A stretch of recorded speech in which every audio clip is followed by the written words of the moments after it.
Je salue toute l'assistance, mais permettez-moi de saluer les Québécois qui nous ont fait l'honneur de nous recevoir et particulièrement ces illustres représentants au Parlement, ces intellectuels et ces animateurs les plus influents dans la société québécoise.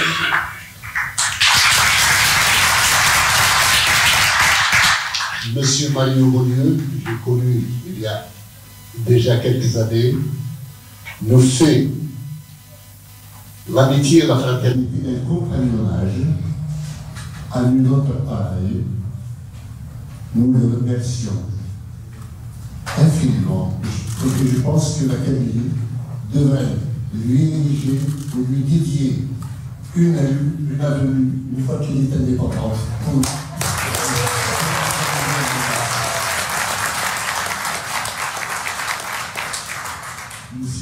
merci à M. Fulbert, député également, qui nous a fait l'honneur de nous recevoir au caucus, puis de nous servir de lien avec des représentants d'autres tendances politiques chargés des droits à la personne que l'on dit ici au gouvernement.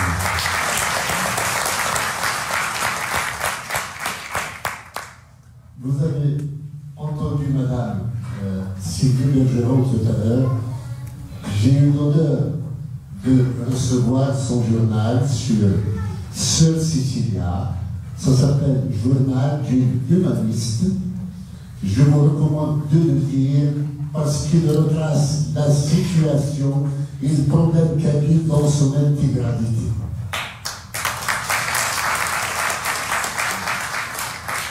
Je n'ai pas eu le temps de développer davantage la préface que j'ai eu l'honneur de faire, mais sincèrement, il mérite d'autres développements et d'autres lectures pour que tout le monde s'imprègne de la solidarité qu'exprime cette bonne dame avec le peuple kabyle. Non seulement parce que Sœur Cécilia était une kabyle, mais parce qu'elle aussi est une humaniste particulière. Merci à Madame la Présidente de la Société journaliste d'être là. J'ai toujours été accueilli fraternellement à la Saint-Jean-Baptiste et de la francophonie qu'elle est censée défendre et promouvoir. Nous avons pu développer comment nous-mêmes nous avons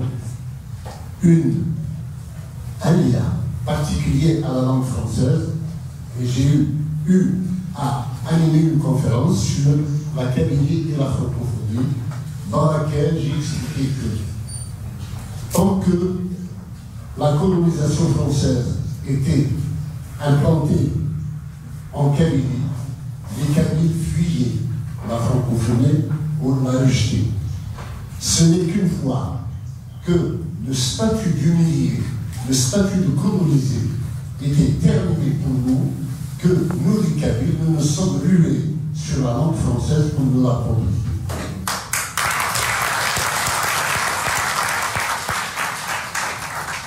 Probablement que demain, une fois que nous aurons fini avec le statut de colonisé par rapport à la langue arabe, nous l'aimerions aussi un peu plus que nous la rejetions aujourd'hui.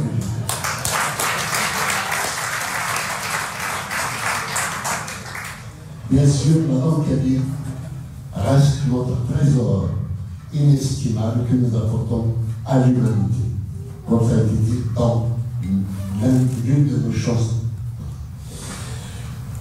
Aujourd'hui, je dois parler de la Kabylie.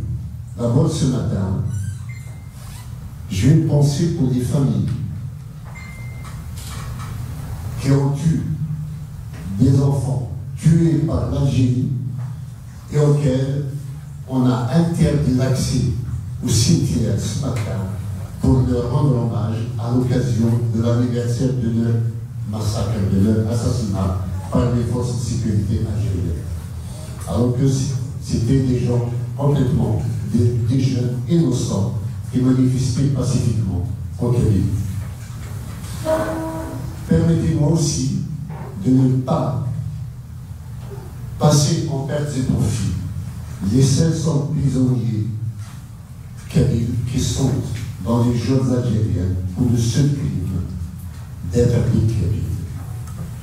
Quelle que soit la tendance politique des Kabyles qui sont en prison, c'est au titre de leur identité kabyle qu'ils sont emprisonnés. Ils n'ont commis aucun crime, ils n'ont commis aucun délit, mais le fait de porter la langue kabyle, de porter l'identité kabyle, de porter un espoir de liberté et de démocratie est suffisant pour être considéré comme un crime de lèse-majesté de la République des militaires. Il y a 12 ans, c'était en janvier 2010, exactement le 16 janvier, que j'ai animé ici, à Montréal, une conférence sur la construction de l'État kabyle, quelles sont les étapes nécessaires. J'avais dit à l'époque qu'il y avait au moins 3 étapes. La première, c'est la reconstruction de la conscience nationale kabyle, abîmée par le combat anticolonialiste contre la France, d'abord. Ensuite, par la volonté de démocratiser l'Algérie pendant plus de 40 ans. Cette conscience a été abîmée puisque, après notamment 1963, après la guerre du FFS de la Kabylie contre le régime algérien, on était complexé de se dire kabyle. Se dire kabyle était considéré comme étant du séparatisme et surtout passible de la peine de mort. Donc chacun se préservait comme il pouvait. Alors nous avions inventé cette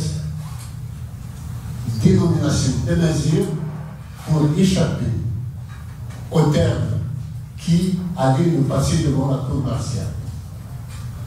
Au lieu de dire kabyle, on se disait un nazir. Cela aussi a eu ses répercussions, puisqu'il y a des égarements dans le Coran qui font qu'on se considère comme étant un nazir et on a toujours un peu de crainte, un peu d'honte, un peu de timidité à se dire kabyle. Cette étape a été franchie entre 2001, à partir de 2001, jusqu'à 2010-2015. Donc c'est une étape complètement terminée. La Kabylie est nulle et personne, et ni aucun pouvoir au monde ne peut faire renoncer à un Kabyle à son identité. On doit faire renoncer un Kabyle à son identité kabyle. Et la Kabylie, on a beau dire, on a beau pérorer à travers les instances internationales que la Kabylie est algérienne, non, la Kabylie est kabyle et elle restera kabyle. La deuxième étape était de se doter des attributs de souveraineté. Nous les avions détaillés à l'époque, mais nous pouvons aujourd'hui dire que la plupart d'entre eux sont réalisés. Les armoiries, un drapeau, un hymne national, un gouvernement, des médias qui nous sont propres, des institutions que nous avons mises sur pied. Nous avons un parlement kabyle, nous avons un conseil économique et social et environnemental de la Kabylie, nous avons un haut conseil de la sécurité et tant d'autres instances encore. Il n'y en a que nous n'avons pas encore réalisé et qui vont venir. Comme par exemple une cour de justice pour s'autosaisir des crimes qui ont été commis par la Kabylie par tous ceux qui ont pu en violer les droits. Il y a comme étape importante aujourd'hui le projet de constitution de la Kabylie. Ce sera une étape monumentale que nous allons franchir avec la Constitution. Cette Constitution, d'abord, j'en rêve depuis longtemps personnellement, comme tant d'autres militants indépendantistes. J'ai eu, dès 2005 ou 2006, à rencontrer des Kabyles afghanistes qui préparaient déjà une constitution pour la Kabylie. Comme il faut une autorité quelque part pour amorcer une constitution, il fallait donc attendre qu'il y ait un gouvernement provisoire kabyle qui soit mis sur pied, ensuite un parlement, et cela fait 2 ans, plus de 2 ans même, que nous avons investi le Parlement kabyle de la mission de nous donner, de nous fournir un projet de constitution. Nous avons d'abord marché de travail au Parlement en leur présentant une mouture, ou si vous voulez, un brouillon. Ils ont travaillé pendant longtemps en distanciel. Nous avons un Parlement dont les membres sont éparpillés à travers le monde, et tous ceux, ceux nombreux, sont ceux qui sont en Kabylie et qui aujourd'hui sont en prison. Nous avions prévu de les suppléer en cas d'arrestation, et c'est ce qui est arrivé. Donc, nous avons travaillé en distanciel, souvent la nuit. Avec les messageries qui existent, nous avons pu débattre démocratiquement. La Constitution doit être la volonté souveraine d'un peuple, ce qui émane de ses entrailles, qui reflète l'ensemble des valeurs de son peuple, l'ensemble des règles qui régulent les conflits et régulent les problèmes sociaux en général. Une constitution doit aussi aborder les mécanismes de fonctionnement démocratique de l'État. J'invite le peuple kabyle à s'en emparer. Nous allons déclarer le débat solennellement ouvert à partir de la journée de la nation kabyle qui est le 14 juin. Donc désormais, cette constitution appartient au débat et nous allons faire en sorte que le débat dure le plus longtemps possible. Il y a une commission parlementaire qui se charge de ramasser l'ensemble des amendements, des propositions d'enrichissement, voire de correctifs. Et ce n'est qu'au bout de cette année qu'il y aura clôture du débat et synthèse de l'ensemble des interventions et des propositions qui auront été faites. À partir de hier, il y aura une mouture définitive qui sera proposée pour son adoption. L'adoption se fera par voie d'Internet, parce que nous sommes un peuple qui n'a pas la latitude d'organiser son propre référendum sur son propre territoire. Donc nous recourons aux technologies, aux multimédias, pour dépasser la répression qui s'abat sur notre peuple. Nous arrêtons le calendrier du vote à la première semaine d'avril 2023. Nous proclamerons la Constitution le 20 avril 2023.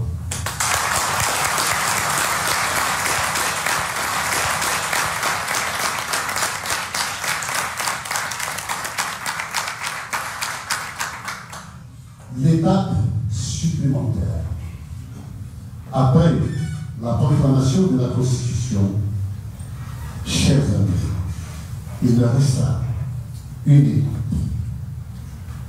Et je m'engage solennellement devant vous, devant toute la planète, devant l'histoire, devant la conscience humaine, de proclamer la naissance de la République fédérale de Kabylie des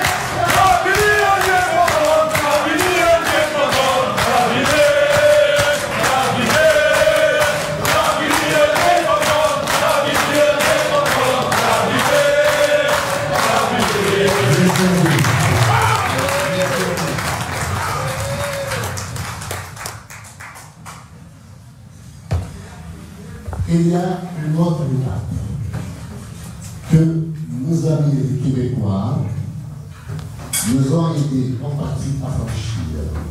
C'est l'internationalisation de la question kabyle et du droit du peuple kabyle à notre autodétermination. Il nous faudra un référendum pour officialiser l'indépendance de la Kabylie.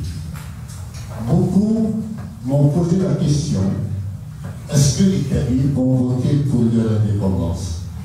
En tous les cas, ils ne vont pas voter pour leur colonisation.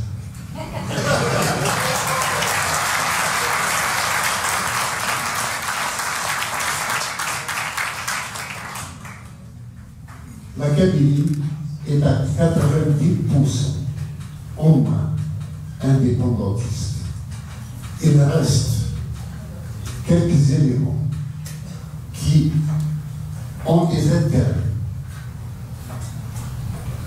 familiaux, notamment, je pense à tous les généraux d'origine kabyle qui finiront tous en prison probablement, s'ils ne finiront pas tués par leurs collègues de l'ANP,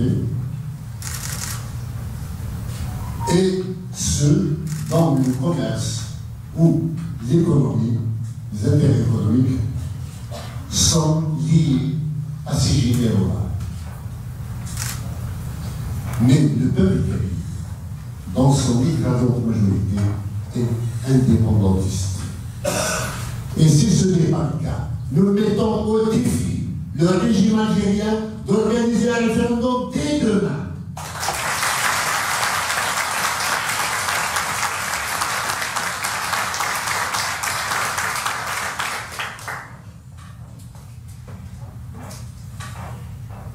Pour cela, il y a eu un vice de forme qui a été commis en 1962.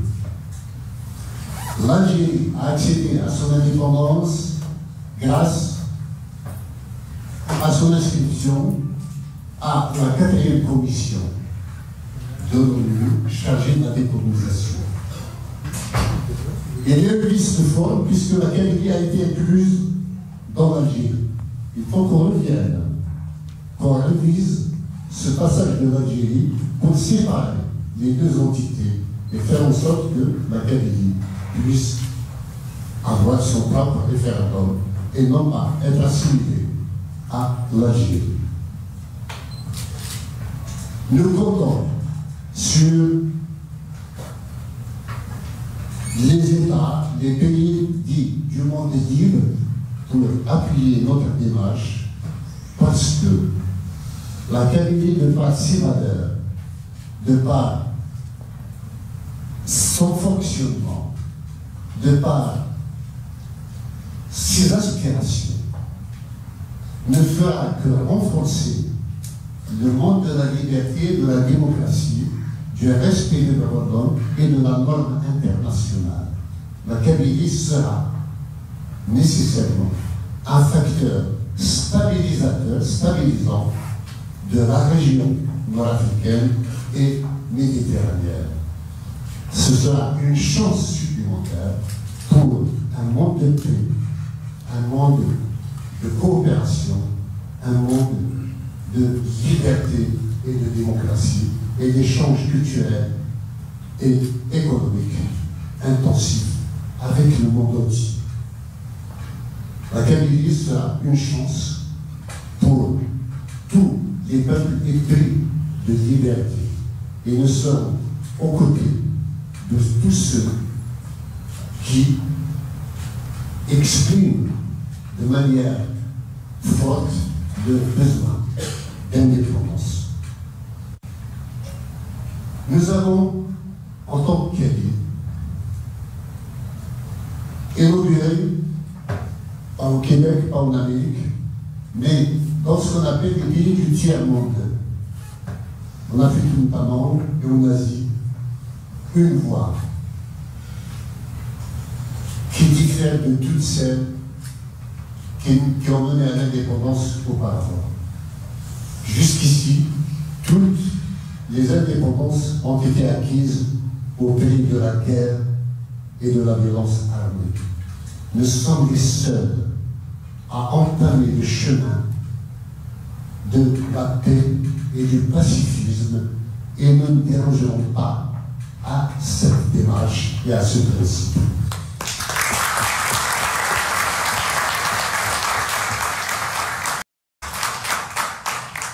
J'appelle l'Union africaine, même si toute l'Afrique est sujette aux problèmes comme ceux de la Kabylie, à nous ouvrir ses bras, à nous ouvrir ses portes, ne serait-ce que dans un premier temps, à titre d'observateur. Nous y avons droit. Nous sommes un peuple. Il faut que cette qualité nous soit reconnue par l'Union africaine et que nous puissions avoir des délégués à l'intérieur, en tant qu'observateurs, le temps de faire le travail d'information nécessaire à l'intérieur et que tout le monde puisse se rendre compte, puis voter en faveur du droit à l'autodétermination du peuple kabyle. La quatrième commission, j'en ai déjà parlé, je demande à l'Union européenne qui est confrontée au problème avec l'Algérie aujourd'hui. L'Algérie a pris fait et cause pour Poutine et la Russie dans l'invasion de l'Ukraine. Seule la Kabylie, l'émergence d'une Kabylie indépendante pourra diminuer le chantage au gaz, aux énergies que fait l'Algérie sur l'Europe. Donc, l'Europe, l'Union européenne et la Commission européenne devraient se pencher sur le droit du peuple kabyle à l'autodétermination et le soutenir.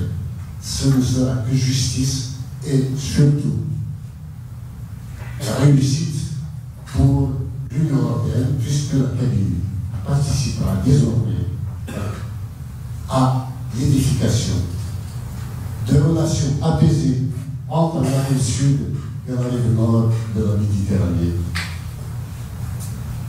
À côté de cela, nous avons à demander au monde entier aujourd'hui à ce que le cri de détresse des prisonniers qui ont été torturés, combien d'entre eux n'est pas arrêté, il reste une semaine à 14 jours sous interrogatoire et en lieu isolé. Nombre d'entre eux ont été violés juste pour leur faire perdre l'estime d'eux-mêmes. Je demande que le monde entier fasse pression sur l'Algérie pour la libération de ces prisonniers. Il y a actuellement une tendance en Algérie qui consiste, parmi les militaires, à forcer la main au président algérien pour faire une politique de la main tendue à l'occasion du 60e anniversaire de l'indépendance de l'Algérie. Cette main tendue voudrait se faire comme la mascarade référendaire orchestrée par Bouteflika le 29 septembre 2005, qui a consisté uniquement au pouvoir à s'auto-amnistier des crimes qu'il a commis auparavant.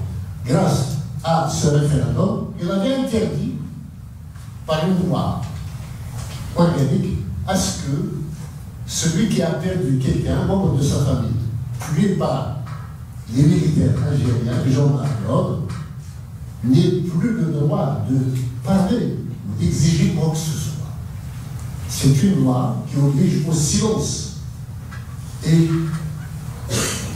à ne jamais faire de deuil de celui qui venait de perdre. Ok. J'espère que cette politique de la main tendue, qui consiste à effacer tous les problèmes pour repartir autrement, mais pour nous reprendre à les mêmes et recommencer, ne soit pas réussi. En tous les cas, nous, en tant que gouvernement pour vous acquérir, en tant que mouvement pour l'autodétermination de la Kabylie, nous refusons que la Kabylie marche dans la mascarade de la main tendue. Si elle était sincère, c'est d'abord avec le gouvernement pour vous acquérir ou avec le MAC, qui sont les représentants légitimes du peuple kabyle, qu'elle va entamer des discussions. Les discussions clandestines, nous n'en voulons pas. Il faut que ce soit de manière officielle, que le gouvernement algérien ou ses représentants puissent prendre la langue avec les représentants légitimes du peuple kabyle que nous sommes.